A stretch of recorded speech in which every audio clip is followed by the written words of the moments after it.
Eu gosto muito, eu falei agora há pouco que eu sou bom de imaginação, eu gosto muito de falar sobre o jardim. Eu tenho a impressão que a última vez que eu ministrei, eu comecei falando sobre o jardim. O jardim do Éden, o começo.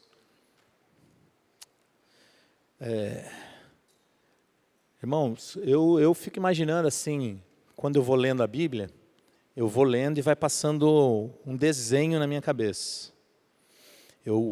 É muito ilustrativo, não sei se porque eu sempre gostei de assistir desenho, então a minha imagem aflora e a imaginação é muito, muito fértil. Eu leio e parece que eu estou vendo tudo que eu estou lendo, né? E quando eu fico pensando em Deus criando o jardim, criando todas as coisas, o começo da criação, né? Os 6 dias de trabalho de Deus na criação,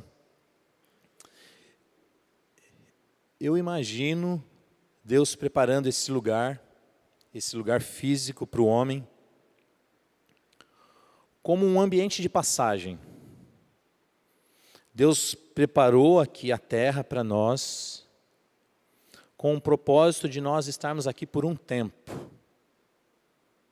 Não sei se você concorda comigo, mas eu creio dessa maneira, que desde a criação, o Senhor preparou essa terra para nós, com um prazo determinado. Tem um tempo para isso acabar.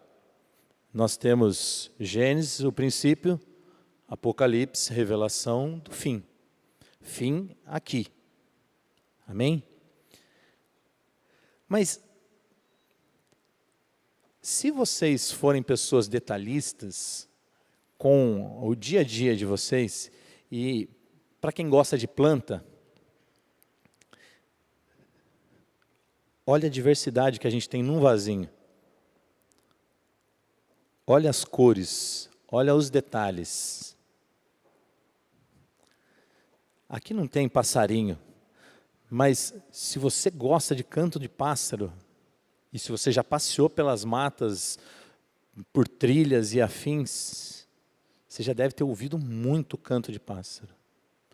Irmão, que riqueza de detalhes para agradar a mim e a você. Você concorda comigo que Deus trabalhou muito bem trabalhado para te dar o melhor? Quando Ele fez o jardim, quando Ele preparou todas as coisas?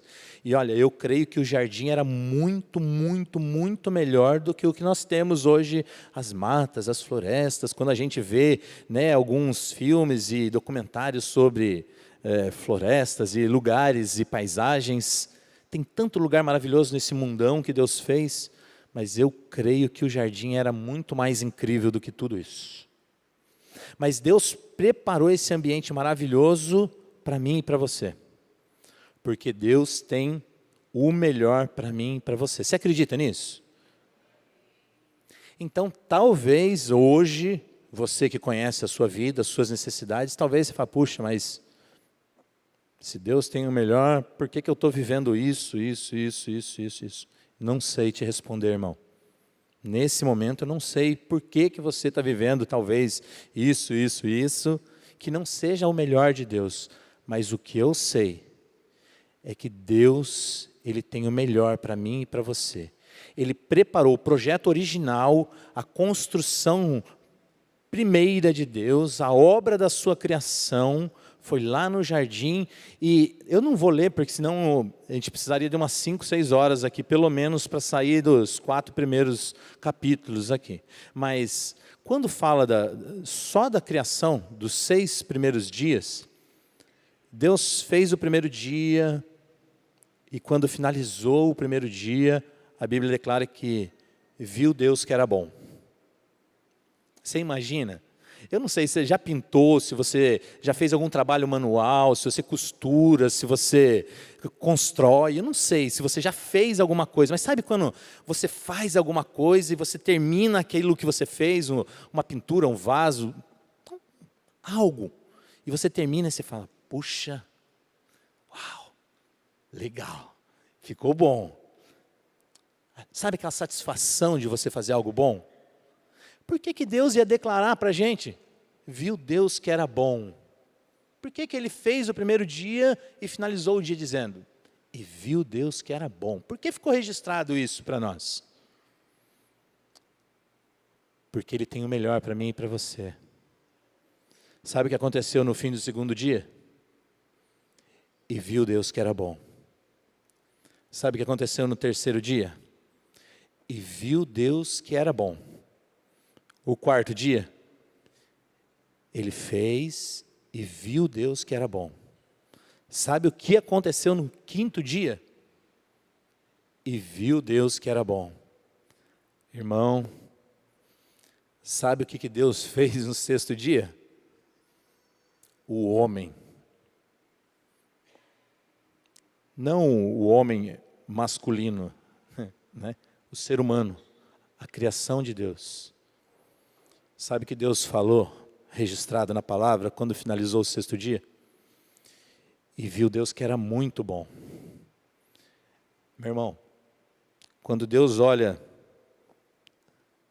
para essa criação que é linda, é bom. Mas quando Ele olha para você, é muito bom. Você é o melhor da criação de Deus. Você consegue acreditar nisso? Que você é o melhor da criação de Deus? Que Deus, quando Ele olha para você, com todos os seus defeitos, com todos os seus problemas, Ele olha para a essência do que Ele criou e Ele continua declarando, é muito bom. Talvez você não esteja muito bom, mas nós estamos na casa do oleiro. O desejo de Deus é trazer a mim e a você para esse lugar, para que se você não tiver muito bom, você fique muito bom. Porque é assim que Ele vê você. A essência do que Ele fez quando criou você é muito bom. Amém? Pega isso, grava isso no seu coração. Não deixe essa verdade ser roubada. Amém? Mas Deus criou todas as coisas maravilhosas, colocou o homem, e aí começou uma série de episódios. Não dá para relatar tintim por tintim, mas Adão pecou, e a Bíblia diz que então ele se envergonhou. Deus que passeava na viração do dia para ter uma conversa com Adão, e você imagina Deus passeando para conversar com Adão? Deus deseja conversar com o homem, Deus deseja conversar com você. Agora imagina que todos os dias, lá no jardim, naquele ambiente maravilhoso, Deus vinha para conversar com Adão. E, num determinado dia, Deus chega e fala, homem, Adão, cadê você? Deus sabia onde estava Adão. Adão não estava escondido de Deus. Mas é para registro, para que a gente entenda a história. Adão, cadê você? A Bíblia fala que ele estava... vamos tentar ler aqui, peraí. Acha lá. Gênesis, rapidão. Gênesis 2, 25. Senão eu fico só falando. Peraí. 2, 25 diz assim.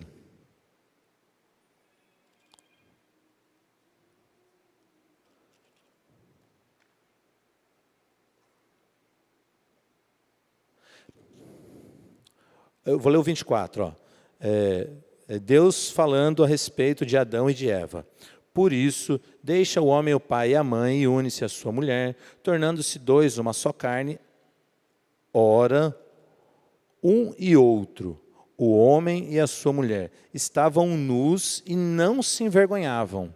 Isso foi quando eles foram criados.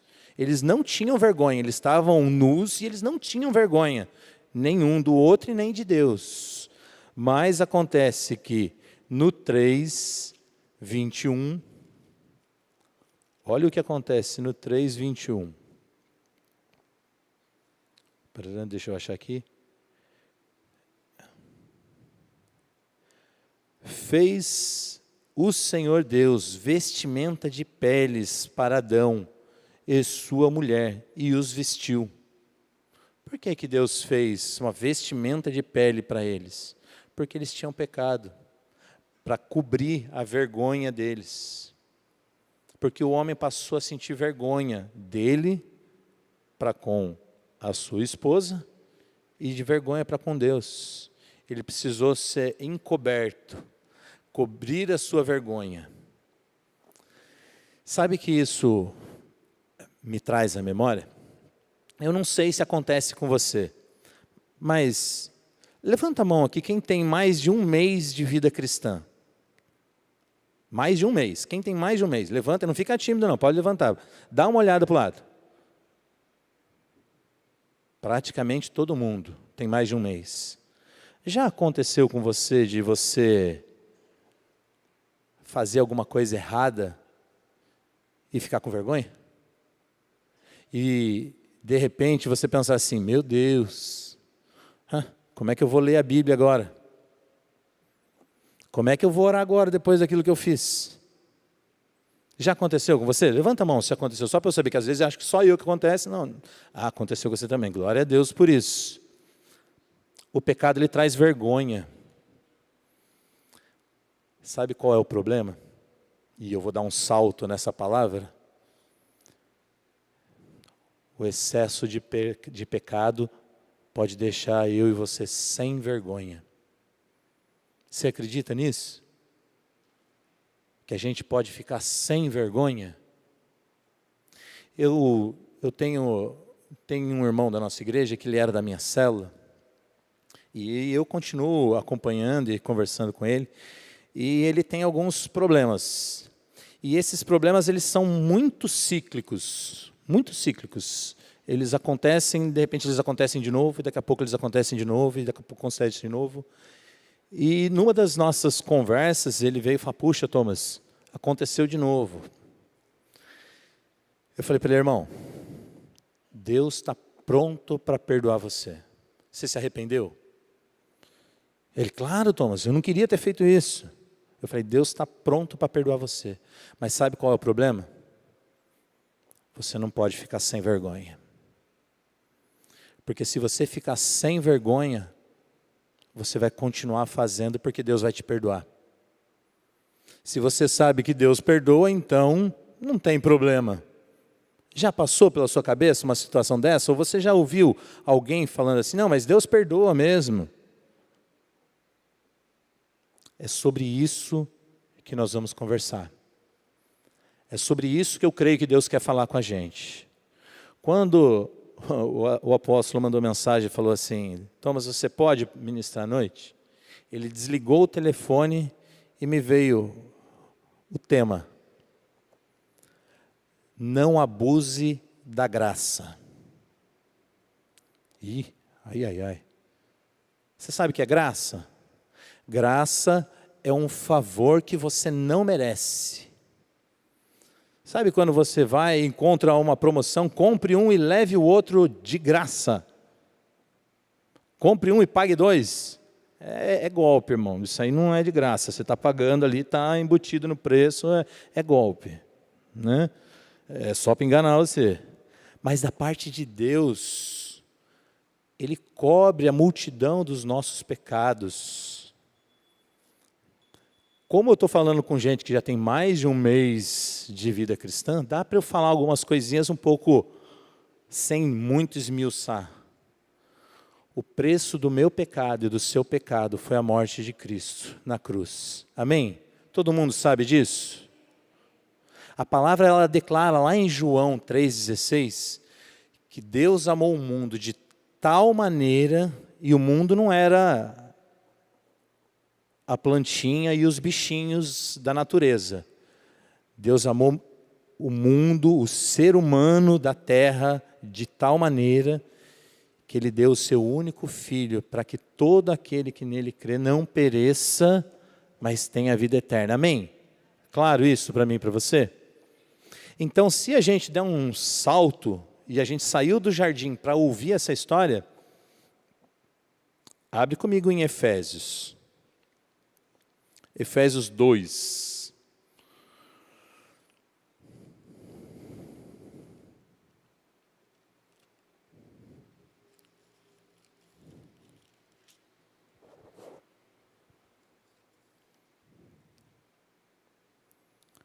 Efésios 2:8.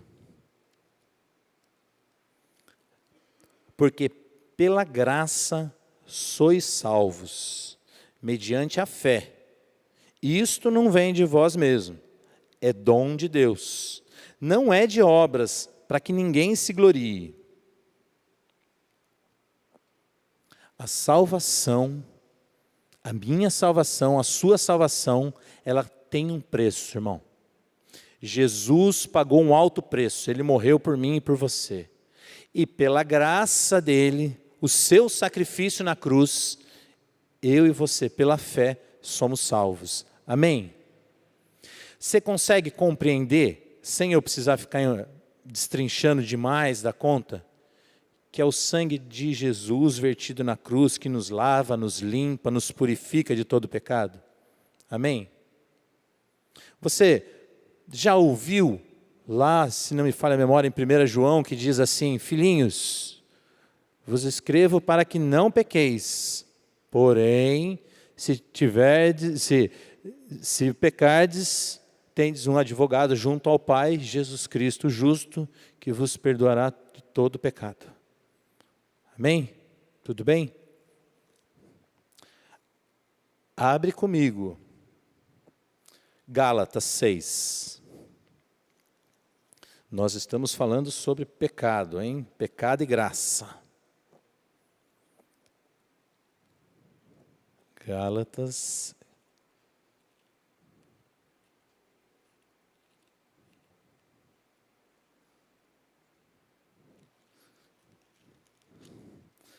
Gálatas 6, 7 e 8.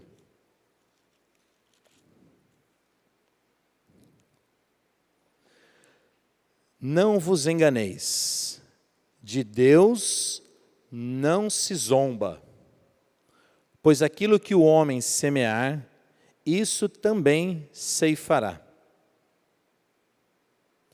Porque o que semeia para a sua própria carne, da carne colherá a corrupção. Mas o que semeia para o Espírito, colherá a vida eterna. Presta atenção, que o negócio começou a ficar sério. Deus não se deixa enganar. De Deus você não zomba. Não dá para tirar onda com Deus. Aquilo que você plantar, você vai colher. Eu, até voltando na história desse meu amigo, que eu falei que ele não podia ficar sem vergonha, eu contei para ele uma história que eu ouvi, acredito até que na célula do Cadu, quando eu era de lá. Se não for, você me avisa. Tinha um criador de cão de briga. E esse rapaz, ele criava os cães para brigarem um com o outro, valendo aposta. E ele levava então o cão para a cidade e promovia aquela luta de cães. Só que ele tinha um cão preto e ele tinha um cão branco. E ele sempre apostava no cão que vencia. E isso aconteceu repetidamente por vários anos. Uma hora ganhava o preto, a outra hora ganhava o branco, outra hora ganhava o branco, depois o preto outra vez. E nunca era uma repetição do mesmo. E todo mundo começou a ficar assim, como que ele consegue? Como que ele adivinha? Como que ele acerta?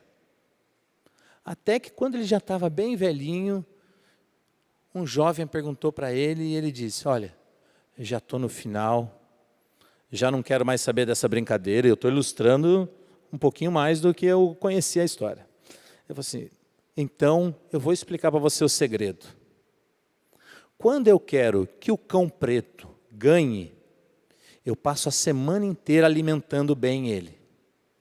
E eu deixo o cão branco sem alimento. Falta nutriente para ele, ele não vai ter força na hora de lutar. Quando eu quero que o cão branco ganhe, é ele que come. Quando eu quero que o cão preto coma, é ele que eu dou comida. Moral da história: aquele que se alimenta é o que fica forte. Então, mas o que você está falando? O que tem a ver o cão com o que nós estamos conversando? A carne e o espírito. Quem você está alimentando? Para você alimentar o seu espírito, você precisa se envolver com Deus e as coisas de Deus.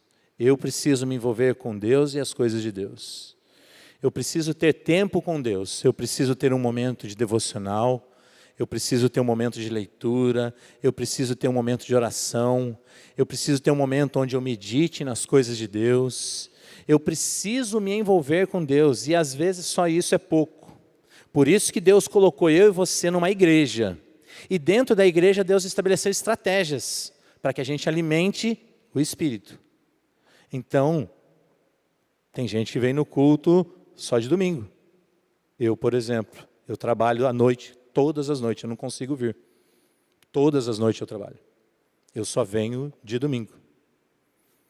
Mas Deus estabeleceu estratégia, tem culto durante a semana. Então, olha, não dá para sair da sua casa para vir durante a semana, tem culto online. Mas quer se envolver mesmo? Tem as escolas, tem os ministérios. Quer um pouquinho mais para você não ficar com tempo ocioso? Agora tem até um curso de línguas na igreja. Meu irmão, são todas estratégias do céu para que você se envolva e você alimente o Espírito. Você concorda comigo? Sem levantar a mão, mas porque você concorda comigo, pelo menos uma meia dúzia falou amém. Quem você está alimentando mais? Quanto tempo você está ficando no celular, na internet, na televisão, ou em outras coisas que não estão alimentando o seu espírito? Ah, então eu não posso ficar na internet, não posso ficar no celular, não posso assistir um filme, não posso jogar bola? Pode. Quem você está alimentando mais é aquele que vai prevalecer. Se você estiver semeando na carne, é a carne que vai prevalecer. E a carne te leva à corrupção, ao pecado, à impureza, à vergonha. Se você estiver alimentando o Espírito, seu Espírito vai te levar cada vez mais forte à presença de Deus. E você sabe que hoje eu não fiz essa oração, mas eu sempre, quando eu começo o culto, eu peço para Deus colocar uma cascata de glória nas portas. Não sei se vocês já ouviram eu fazendo essa oração, que hoje eu não fiz. Sabe por quê? Assim, às vezes eu desço, não é sempre, eu não posso mentir, mas às vezes eu desço do asfalto, meu braço já arrepia, meu coração já acelera, meu olho já começa a ficar marejado, porque eu já começo a sentir a presença de Deus lá de fora. Mas não porque a presença de Deus, num dia ela está maior e outro dia ela está menor. É porque um dia eu estou mais sensível e outro dia talvez não. E o desejo do meu coração, e eu peço para Deus, é que todas as vezes que a gente entrar por essas portas da igreja, a gente seja impactado pela presença dEle. Que a gente não fique uma única vez sem entrar na igreja e pelo menos aquele arrepiozinho que dá e fala, oh glória, olha lá. Deus ele nunca prometeu que a gente ia precisar sentir nada, Ele não falou isso. Mas fala que não é gostoso quando o coração acelera. Quando você chega e dá aquele arrepio, você fala, oh Deus. E de repente você não sabe nem o porquê, ninguém falou nada, a música nem começou a cantar ainda, e Deus começou a se manifestar. Seu coração já começou a bombar diferente. A alegria já começou a tomar o seu coração. Não é gostoso? Mas isso é quando a gente está sensível, irmão. Se você não estiver sensível, talvez você entre e saia e pense assim, demorou hoje, hein? O louvor esticou um pouquinho. Não que aconteça com essa igreja aqui, mas às vezes acontece, em alguns lugares eu já ouvi isso aí, e eu já falei também.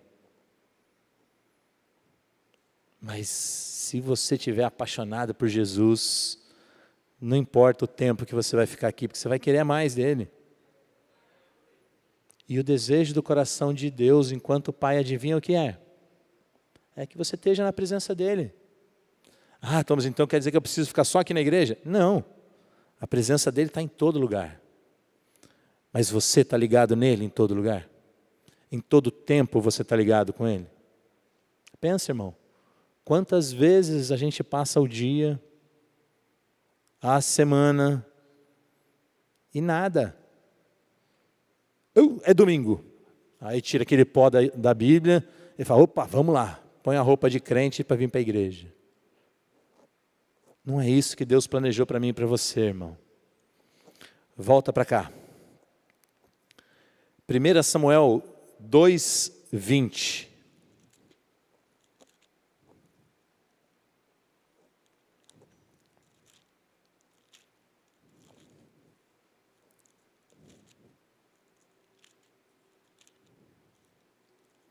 Primeira Samuel 2:20. Espera aí que o meu 1 Samuel sumiu. Volta. Aqui.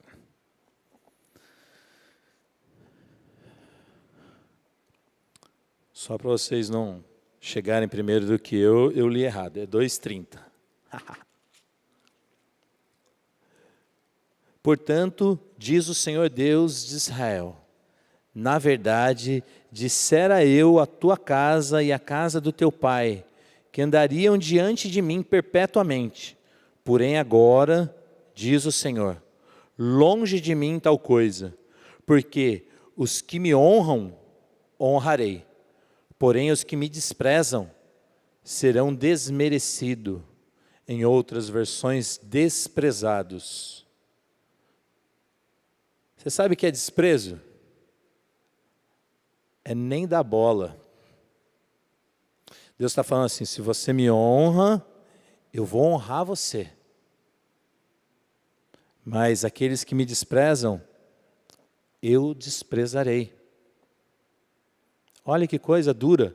Você já pensou que o Deus que me ama, que te ama, o Deus que fez todas essas coisas maravilhosas, que deu o seu único filho para morrer por mim e por você, ele faz uma declaração séria dessa? Puxa, Thomas, mas Deus não é amor? Deus é amor. Mas Ele é justiça também. E tudo o que Ele fez é para mim e para você. É por mim e é por você. Mas com um propósito. De que nós venhamos desfrutar do seu melhor. E então, continua aí na brincadeira. Jeremias 17.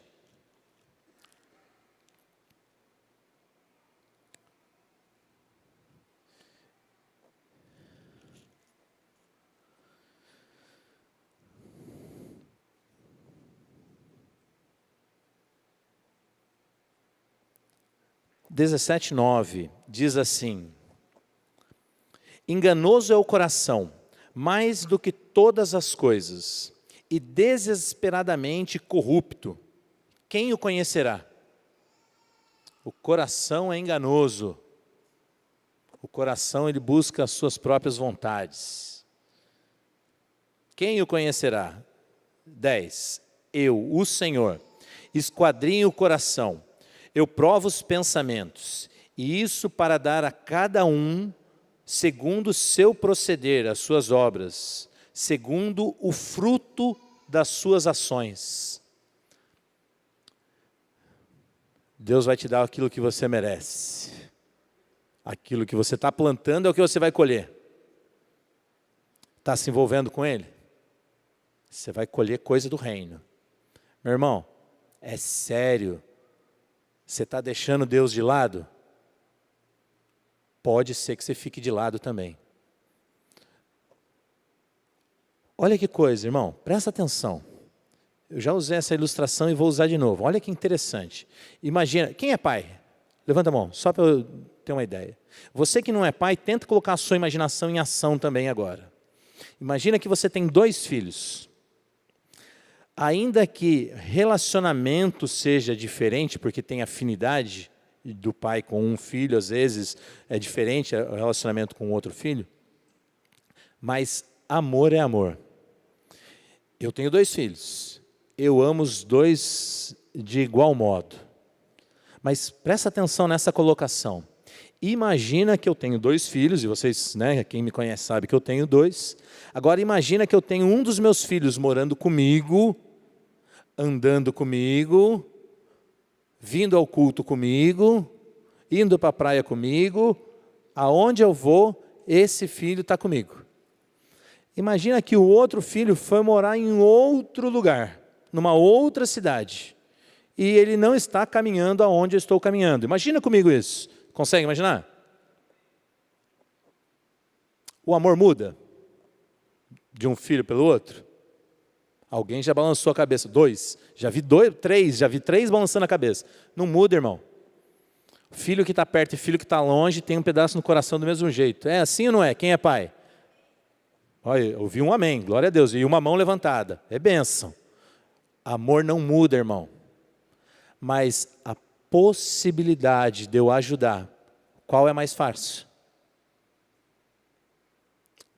Quem vai receber o meu afago?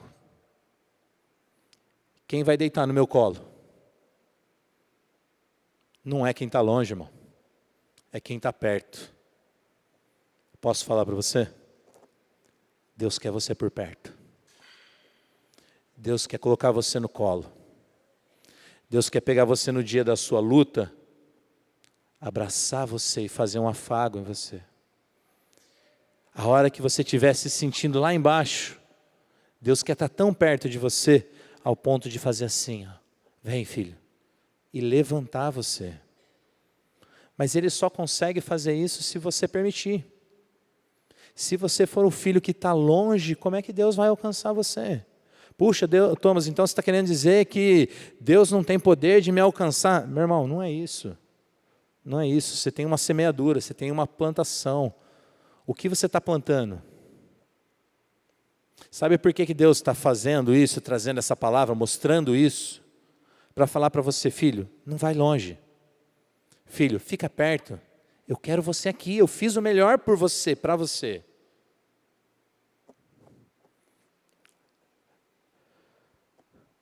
Abre comigo em Atos. Atos 5.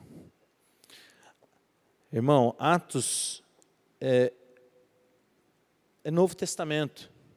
Quando a gente lê algumas coisas de Antigo Testamento, às vezes passa na cabeça assim, mas também lá no Antigo Testamento Deus era mais sanguinário, Ele já matava mesmo, já não tinha muita moleza não, mas agora no Novo Testamento, Jesus morreu por mim e por você.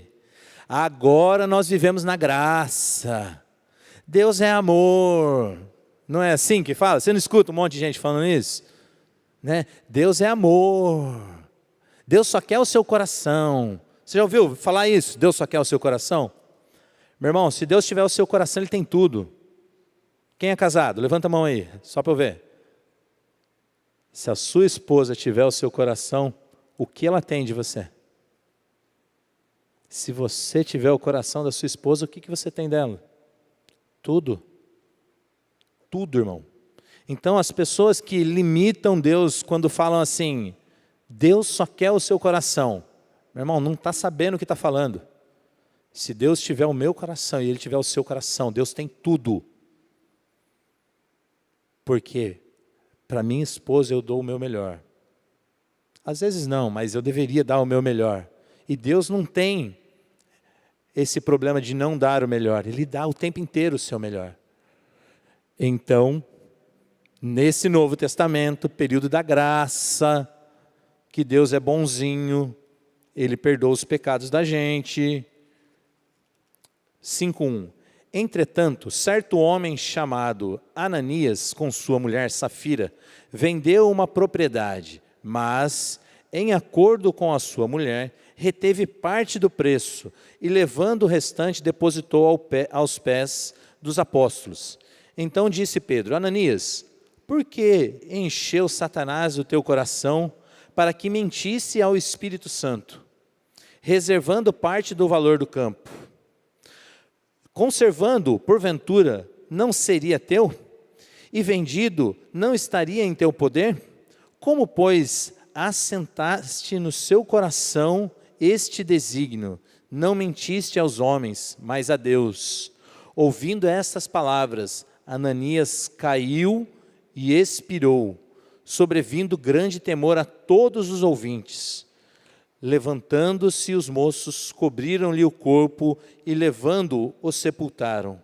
Quase 3 horas depois, entrou a mulher de Ananias, não sabendo o ocorrido. Então, Pedro, dirigindo-se a ela, perguntou-lhe, disse, vendeste por quanto aquela terra? Ela respondeu, sim, por tanto. Tornou-lhe Pedro, por que entraste em acordo para tentar o Espírito do Senhor? Eis aí a porta aos pés dos que sepultaram o teu marido, eles também te levarão. No mesmo instante, caiu ela aos pés de Pedro e expirou. Entrando os moços, acharam-a morta e levando-a sepultaram junto do seu marido. E sobreveio grande temor a toda a igreja e a todos quanto ouviram a notícia desse acontecimento. Olha que coisa, o Deus de amor do Novo Testamento da graça, aquele que perdoa. Lá no começo, irmão, a igreja estava sendo formada, Deus precisava estabelecer princípios, não podia deixar começar de qualquer jeito.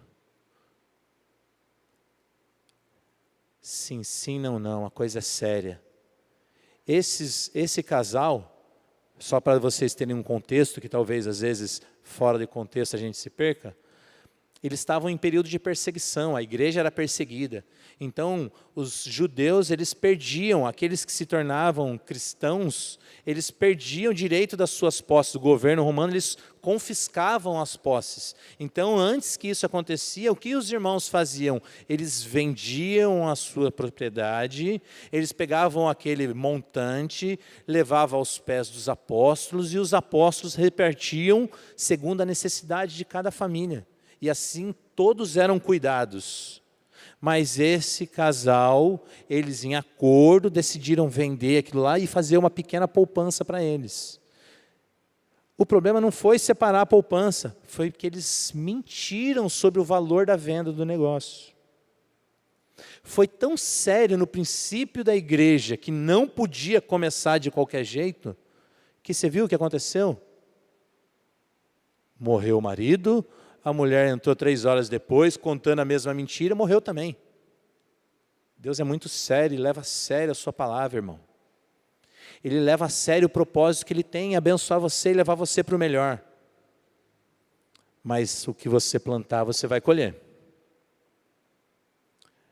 O período da graça é o período que nós estamos. Mas ele tem um fim.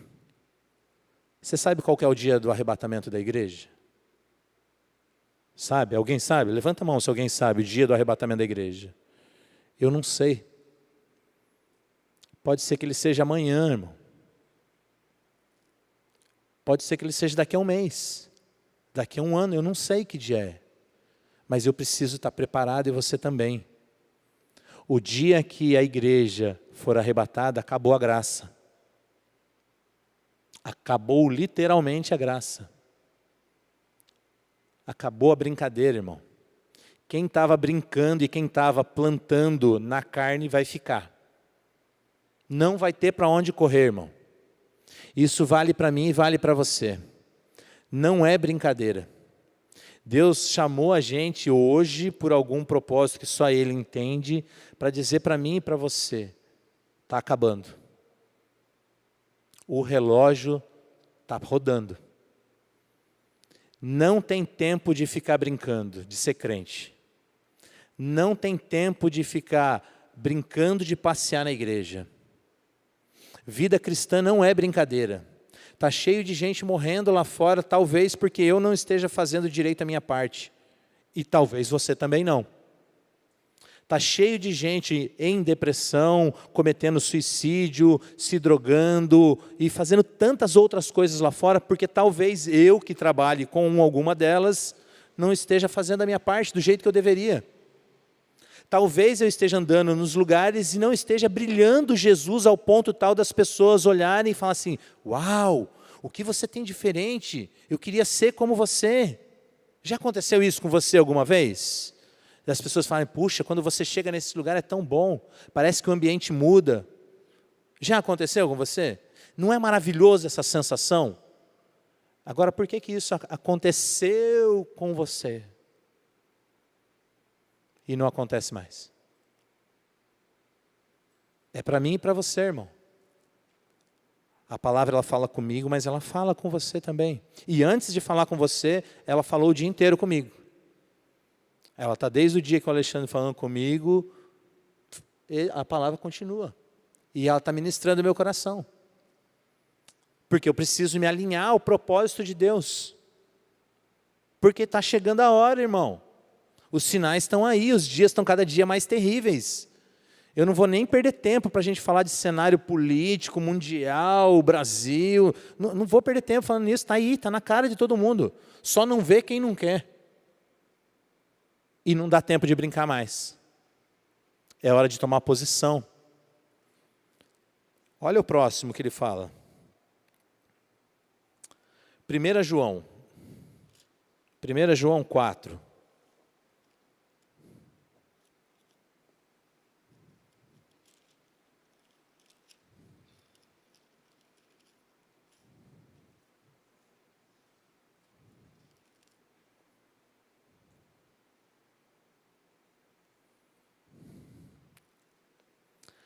Aquele que não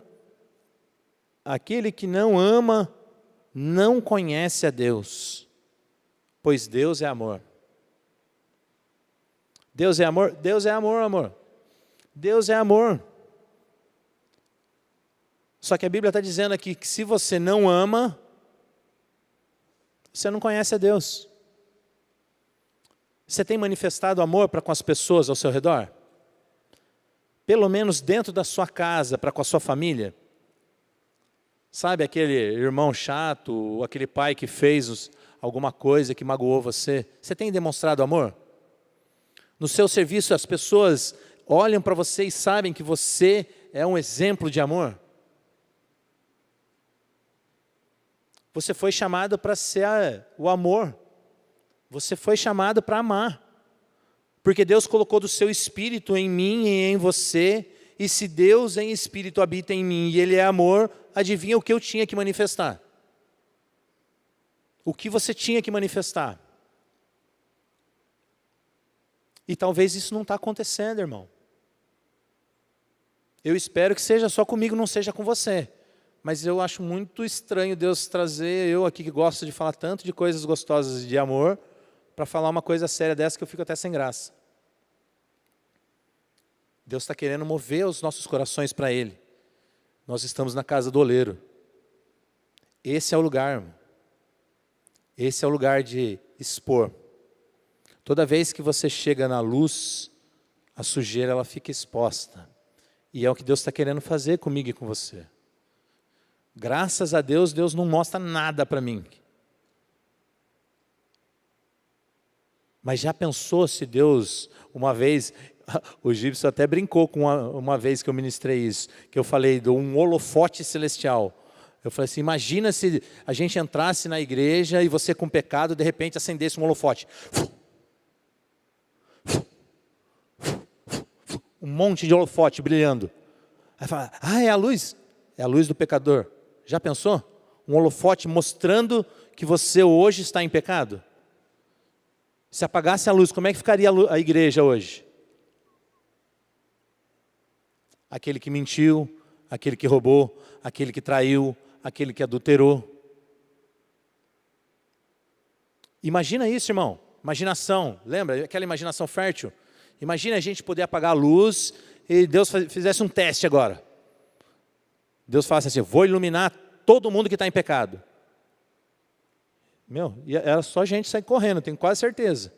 Não ia ficar um aqui dentro. Eu acho, né? Talvez.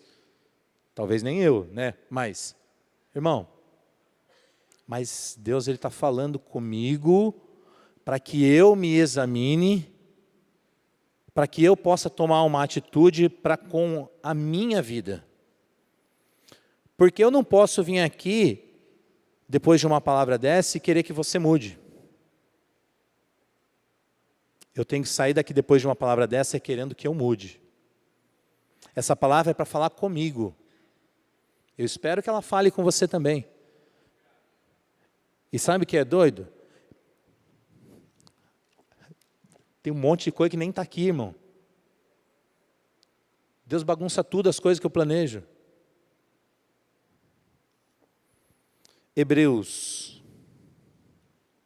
Nós estamos quase acabando, aguenta firme aí mais um pouco.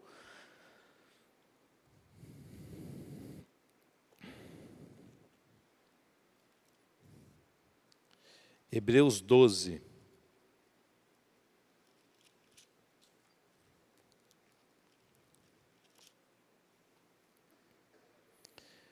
Hebreus 12, 28.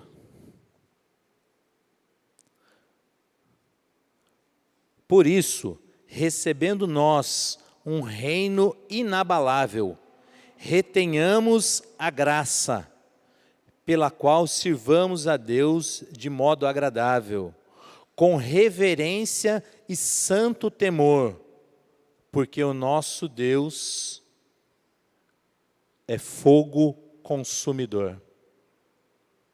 Posso ler de novo? Por isso, recebendo nós um reino inabalável, retenhamos a graça pela qual sirvamos a Deus, de modo agradável, com reverência e santo temor.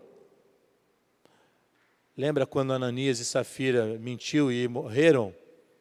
E veio um grande temor, um respeito tão grande, um medo tão grande, foi instalado naquela igreja, porque eles viram o que o erro podia fazer. Que não seja preciso ninguém cair aqui, para que o temor venha. Mas que a exposição nossa à palavra gere temor nos nossos corações. Foi para isso que Deus trouxe a gente aqui. Ah, Thomas, mas graças a Deus eu estou vivendo, glória a Deus, aleluia, estou tudo bem. Amém, irmão? É para edificar a sua fé e para você continuar firme e constante. Thomas, então, né, não está assim tão. Então, irmão, é hora de aprumar. É para isso só que Deus coloca a palavra. Era tão gostoso, e eu gosto, irmão, de vir aqui falar do amor de Jesus, de cura, né? As mensagens que eu costumo trazer, elas falam todas assim, que Deus é bom e quer você de volta aqui. Mas hoje Deus quer chacoalhar. Ele quer mexer comigo. Ele quer mexer com você também. Deus é fogo consumidor, irmão. Ele é amor, mas Ele é fogo consumidor. Hebreus 10, volta um pouquinho aí, por favor. Não dá para brincar.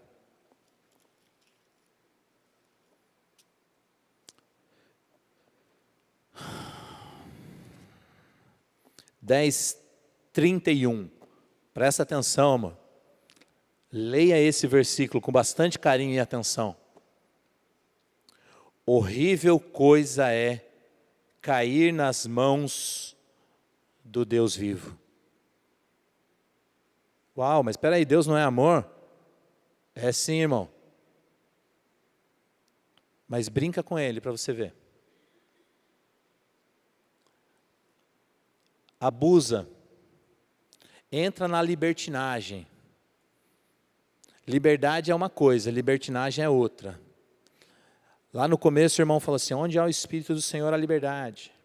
Então a gente se sente livre na presença do Senhor. Mas tem limite. Não ultrapasse os limites. Deus, Ele fala para mim e para você, seja santo porque eu sou santo. Quer desfrutar da minha presença? Seja santo porque eu sou santo. Quer desfrutar da minha presença? Seja santo porque eu sou santo. E Thomas, mas e agora? Como é que funciona? Ministério de Louvor, pode vir aqui, por favor? E agora, Thomas? Como é que funciona? Eu nem estou andando tão em santidade assim. Então, talvez eu já não esteja mais falando sempre a verdade, assim. Puxa, Thomas, Sabe como é que é, né? Agora andei vacilando aí, até peguei umas coisas que nem era minha, sabe? E agora? Eu andei olhando umas coisas que não era para eu olhar, fazendo umas coisas que não era para fazer.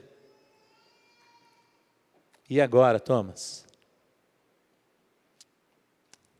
Há um limite, irmão. Lá em Apocalipse 3:15, abre rapidinho comigo que nós estamos acabando.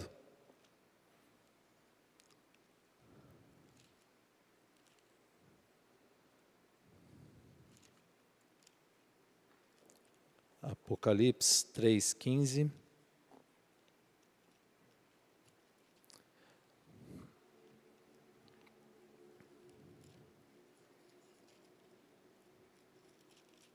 Diz assim: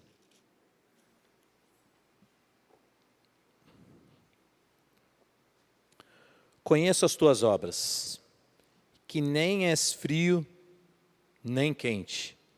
Quem dera fosse frio ou quente. Assim, porque és morno, estou a ponto de vomitar-te da minha boca. Presta atenção no que Deus está falando aqui para a igreja, irmão. Essa é uma das cartas para a igreja. Quem dera você fosse frio ou você fosse quente, mas porque você é morno, eu estou a ponto de vomitar-te da minha boca. Você já passou mal? Você já teve ânsia de vômito? Sabe quando a gente tem ânsia de vômito? Quando alguma coisa está fazendo mal aqui dentro. A ânsia de vômito, ela vem para limpar. Quando a gente come algo ruim, ou quando você tem um sentimento muito ruim, que às vezes a gente fala, embrulha até o estômago. E como uma reação do corpo da gente, uma reação física, o corpo, para se livrar disso que está fazendo mal, ele quer pôr para fora. Rei Halaya Shemanai. Deus está falando para a igreja. Olha, igreja, Ele não está falando para uma pessoa, Ele está falando para a igreja. Eu estou a ponto de pôr você para fora. Você está fazendo mal para mim, igreja. Você está causando um mal-estar tão grande que eu estou a ponto de vomitar-te da minha boca. Você consegue entender o que é isso? Irmão, nós passamos por um momento terrível de pandemia. Nós passamos por um período terrível de ficar longe da igreja. Nós passamos um período terrível de guerra política. E vem outro período terrível, irmão. E depois vai vir outro período terrível. E depois vai vir outro terrível ainda. Desculpa, mas daqui para o final, irmão, as coisas não vão melhorar. O mundo lá fora não vai melhorar para agradar você. As tentações não vão diminuir para que você seja santo. O pecado vai continuar pecado, irmão. O que é ruim vai continuar ruim. Só que a palavra diz que a criação geme. A criação, ela aguarda a manifestação dos filhos de Deus. É por isso que nós estamos na casa do oleiro, irmão. É por isso que Deus trouxe a gente aqui, porque Deus não quer vomitar eu e você. Ele quer limpar a minha vida e a sua vida. Ele trouxe você aqui para transformar o seu interior. Puxa, Thomas, mas eu não faço nada de mal para os outros. Mas talvez você pense. Puxa, Thomas, mas eu evito ficar pensando até mal dos outros. Mas talvez você sinta. Eu não sei o que você precisa mudar, irmão. Eu não sei o que está acontecendo com você, que está mexendo tanto com Deus, ao ponto dele falar para mim e para você, igreja, eu estou a ponto de vomitar você da minha boca. A Bíblia fala assim que aquele que está limpo, limpe-se ainda mais. Você não está limpo o suficiente para ficar se achando. Aquele que está sujo, irmão, suje-se ainda mais. É a separação do final, irmão. Mas a decisão é sua. Só você pode tomar essa decisão. Ninguém toma a decisão de se limpar por você. Deus está aqui. Nós estamos na casa do oleiro. Tem da parte de Deus um mover para acontecer, mas vai depender da sua resposta. Não é a resposta para o púlpito, não é a resposta para mim, não é a resposta para os pastores, é a sua resposta para Deus. É a resposta da igreja para Deus que vai fazer a diferença, irmão. Porque Deus está cansado da igreja do jeito que ela está. Nos dias que nós estamos vivendo, o mundo lá fora precisa de uma igreja que reflita Jesus. E se Deus está chamando a gente para a casa do oleiro, é porque a gente não está refletindo Jesus. Não, mas eu estou até no ministério que está indo para as nações da terra, Thomas. Amém? Você está limpo? Limpe-se ainda mais. É com você. Você pode ficar de pé? Eu tenho mais um texto para ler.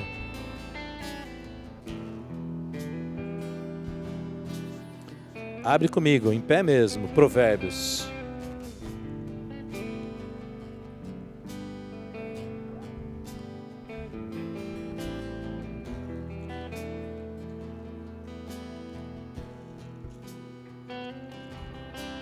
Provérbios 28.